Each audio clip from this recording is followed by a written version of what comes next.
Bien, buenas tardes o buenas noches ya casi. Esta es mi última intervención, este es el último bloque, la última sesión. Y como había anticipado, este es uno de los temas más importantes que reviste a este capítulo, este tema de la tipicidad, el tipo y la tipicidad. Voy a hablar de uno de los temas que la teoría general del delito se ha dedicado a desarrollarlo en extenso. Y es el tema que está relacionado con la clase de los tipos penales. Este, advierto, es uno de los temas más complejos, pero el más importante. Bien, los tipos penales se estudian o se analizan desde tres ejes, tres ámbitos, tres escenarios. El primero es el que está relacionado según la modalidad de la conducta, el segundo según el sujeto y un tercero según la relación con el bien jurídico. El primero, entonces, según la modalidad de la conducta, se reconocen los elementos objetivos y subjetivos del tipo penal. A partir del reconocimiento de los elementos objetivos del tipo penal, se reconoce una clasificación. Esta clasificación está dada en reconocer a los delitos de resultado y los delitos de mera actividad. Es importante decir que esta clasificación de los delitos de resultado y de mera actividad están dados sobre la base de la relación que existe entre la acción y el objeto de la acción. Explico esto. ¿Qué significa la relación entre la acción y el objeto de la acción? Por ejemplo, habíamos hablado en la sesión anterior, cuando hablábamos del objeto, uno de los elementos del tipo. Decíamos que el objeto es material y el objeto es jurídico. Entonces decimos, en una conducta de hurto, ¿verdad? La conducta de hurto se comete mediante una acción. Esa acción tiene un objeto. ¿Cuál es el objeto de la acción? ¿Cuál es el objeto de realizar la acción de hurto, de aprender? Precisamente el objeto es el bien hurtado, la cosa hurtada. Entonces lo que nos dice la doctrina es que sobre la base de la relación entre la acción y el objeto de la acción, se llega a reconocer una clasificación que son los delitos de resultado y de mera actividad. Bien, ¿qué es el delito de resultado? El delito de resultados tiene una característica que significa que a la acción debe seguirle un resultado. A la acción debe seguir un resultado. Y entre el resultado y el agente activo, el sujeto activo, debe haber una relación de causalidad o imputación objetiva. En cambio, los delitos de mera actividad, la sola realización de la actividad consuma al tipo penal, como el caso de la tentativa. Ahora, esta clasificación de reconocer a los delitos de resultado y de mera actividad permite el reconocimiento de tres situaciones importantes. El momento de consumación del tipo penal, las formas imperfectas de realización del tipo penal como la tentativa y también la necesidad de contar con la relación de causalidad o la imputación objetiva como un elemento del tipo objetivo. Esto es importante. Con relación a la primera, que es la más importante de estos tres reconocimientos, que tiene que ver con el momento de consumación del tipo penal. Pues a partir del momento de consumación del tipo penal se reconoce otra clasificación. Se reconocen los delitos instantáneos, los delitos permanentes y los delitos de Estado. Los delitos instantáneos como el homicidio, los delitos permanentes como las prohibiciones las detenciones ilegales de la libertad, ¿verdad? Como el secuestro, y la tercera, el delito de Estado como el de falsificación. Esto, a mi juicio, es mucho más importante, quisiera extenderlo en esta explicación. Esto es muy importante para los jueces y los fiscales principalmente para los fiscales, porque un delito que en principio podría configurar la conducta o el verbo rector de un delito de estafa, por así decirlo, resulta que cuando uno hace un análisis minucioso, dogmático, doctrinario de lo que es un delito de resultado, lo que es un delito de mera actividad, pero principalmente el delito de resultado a partir del momento de consumación, ¿verdad? Es muy posible que ese delito no lo sea. Es posible que ese delito no sea el que ha calificado el fiscal, o de acuerdo al juicio de tipicidad que haga el juez, ese delito no lo sea. Hay que tener mucho cuidado. Desgraciadamente no me puedo ampliar más en esta explicación, pero esto es muy importante. Saber qué es un delito instantáneo, el homicidio, disparo, la acción, el resultado está ahí. La acción y el resultado se verifica inmediatamente, ¿verdad? Disparo y el efecto es inmediato. La persona muere, dispara B, B cae al piso, inmediatamente muere. Este otro delito permanente, este a mi juicio es uno de los más importantes, que tiene que ver con las circunstancias de consumación del tipo penal, que habíamos hablado, los elementos del tipo, las circunstancias de tiempo, lugar y modo. Hay que ver dónde comienza consumándose el tipo penal y dónde termina consumándose el tipo penal. ¿Qué tiene que ver el tracto sucesivo del tiempo acá, en la consumación del tipo penal?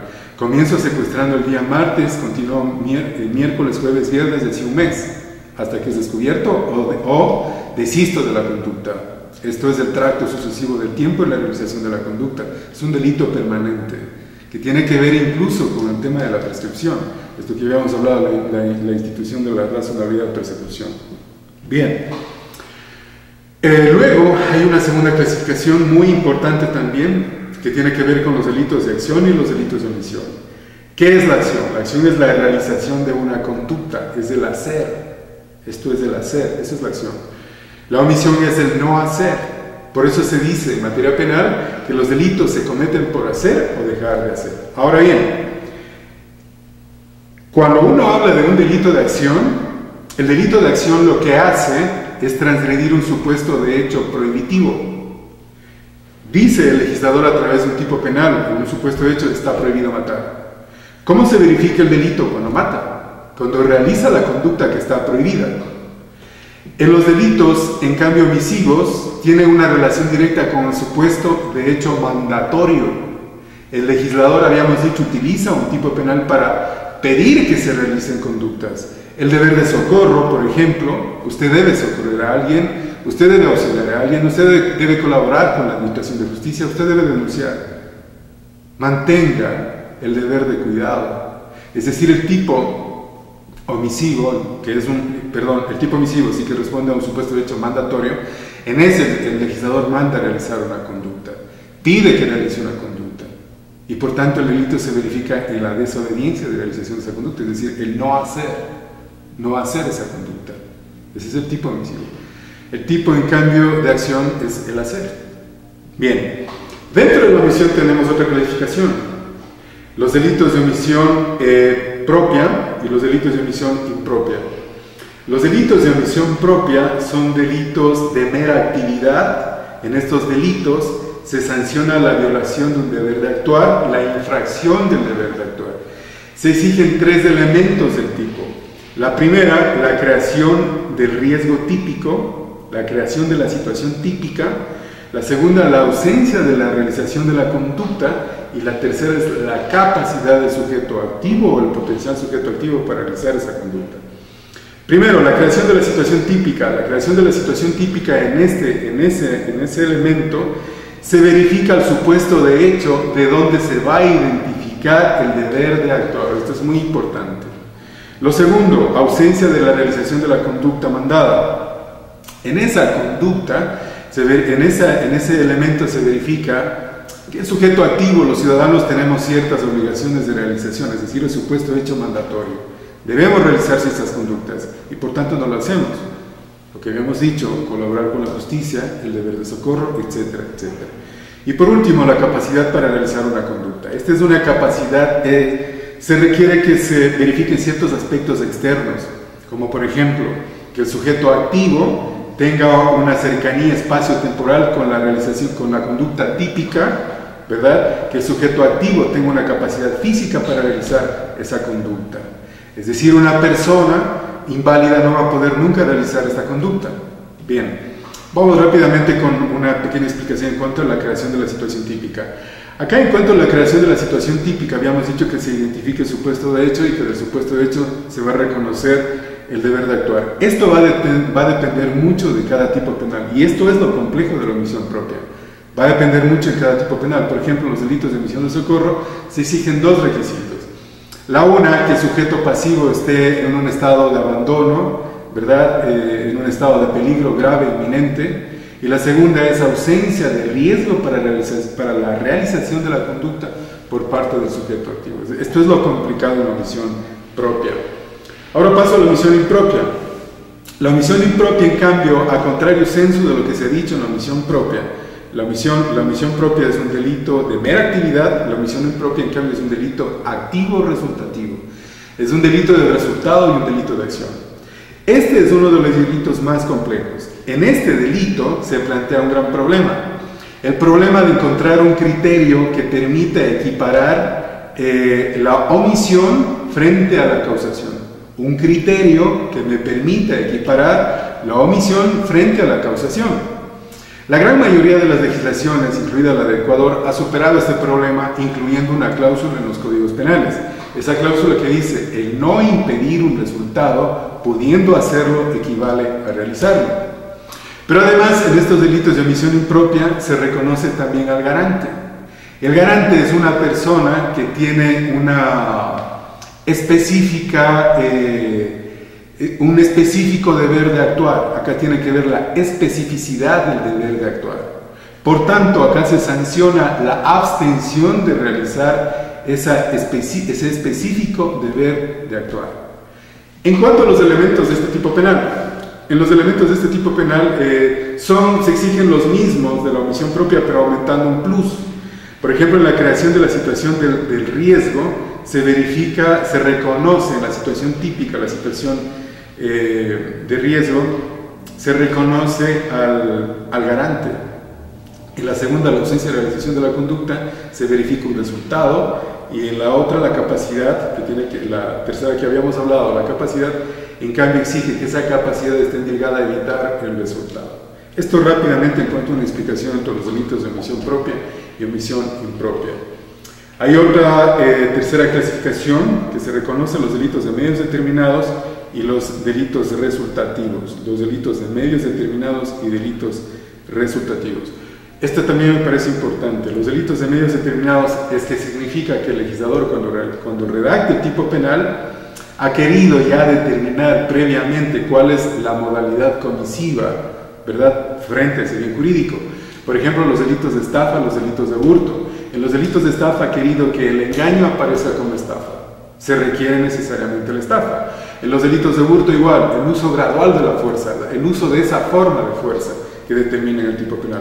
Solo de esa forma va a determinarse ese tipo penal. En cambio, en los delitos resultativos, estos delitos resultativos, en cambio, no requieren de un momento previo de determinación de la forma comisiva o la modalidad comisiva.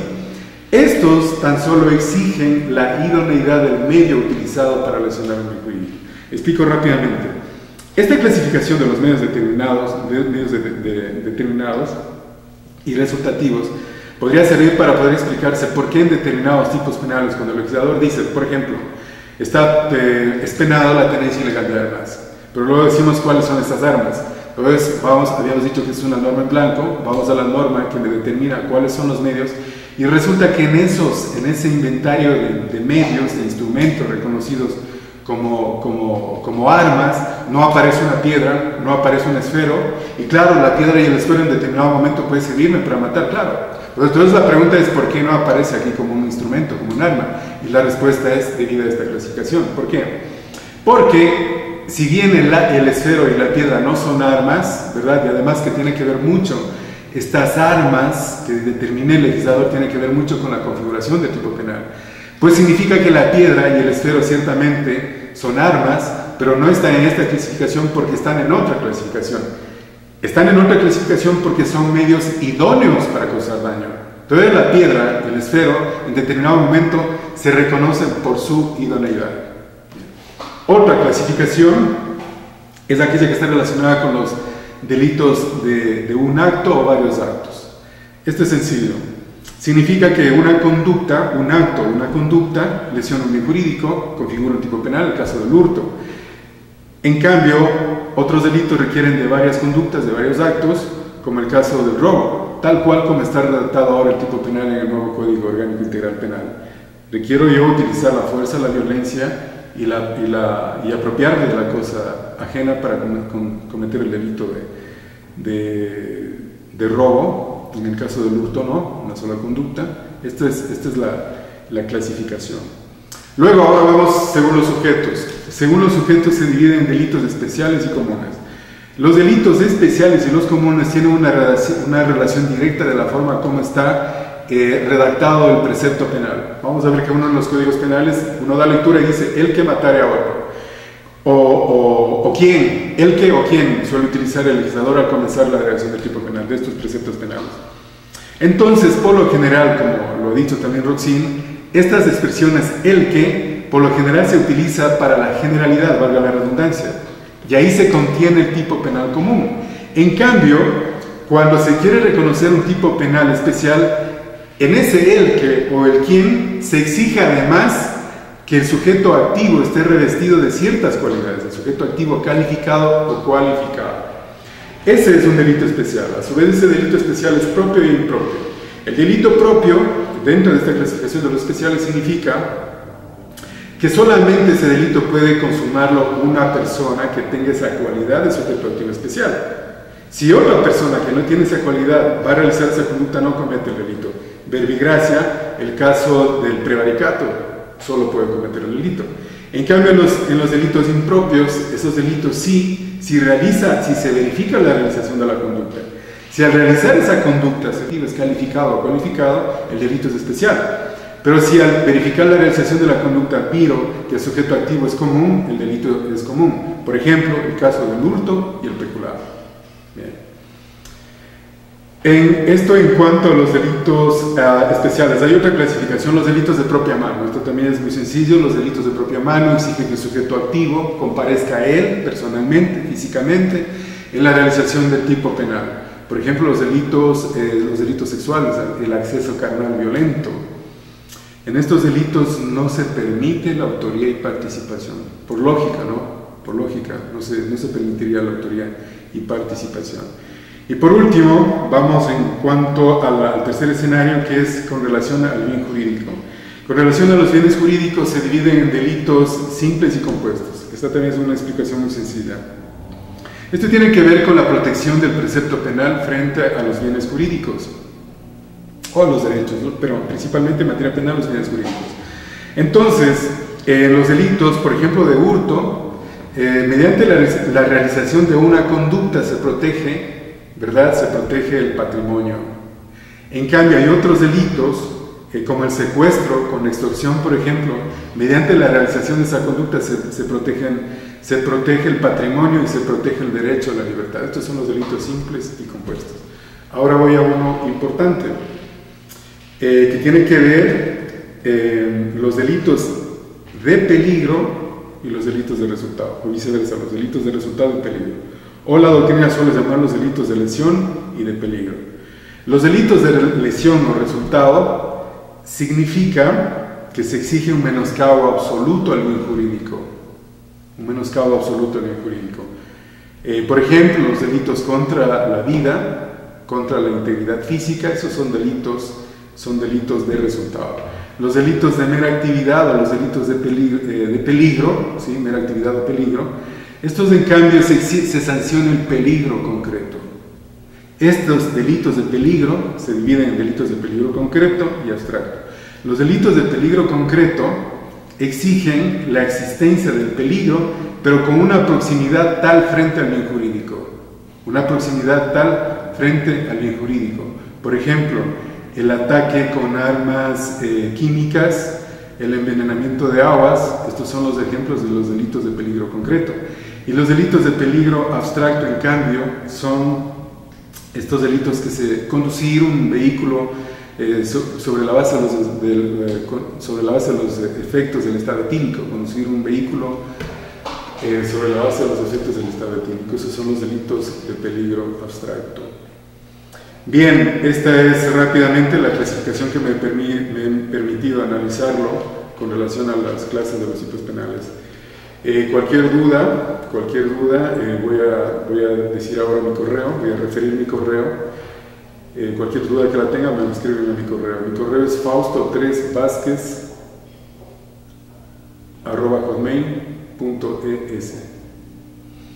También quería terminar esta intervención haciéndoles una invitación para quienes deseen En las próximas semanas, o es posible a más tardar un mes, se va a dictar acá un curso, no es una conferencia, es un curso. Vamos a contar con la presencia de Noira Udelo y Fernández Carrasquilla, de quien les habla. Vamos a dictar un curso que está dedicado al derecho penal. Vamos a hablar de la teoría general del delito, vamos a hablar de la teoría de la imputación objetiva, vamos a hablar de causalismo, vamos a hablar del finalismo. Es decir, lo que en este escenario, frente a estas cámaras, no se puede uno ampliarse, esto lo vamos a ampliar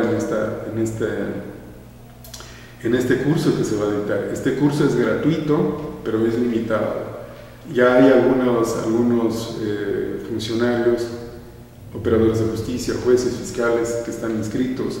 Empero de aquello, les hago una convocatoria a los señores fiscales, a los funcionarios de la Fiscalía, quienes deseen, para que se inscriban. Lo pueden hacer igual a través de mi correo, o en su defecto a mi número de teléfono, el 098 30 76 881. Bien, me despido y les agradezco mucho por la atención a cada uno de ustedes. Será hasta una próxima oportunidad. Gracias.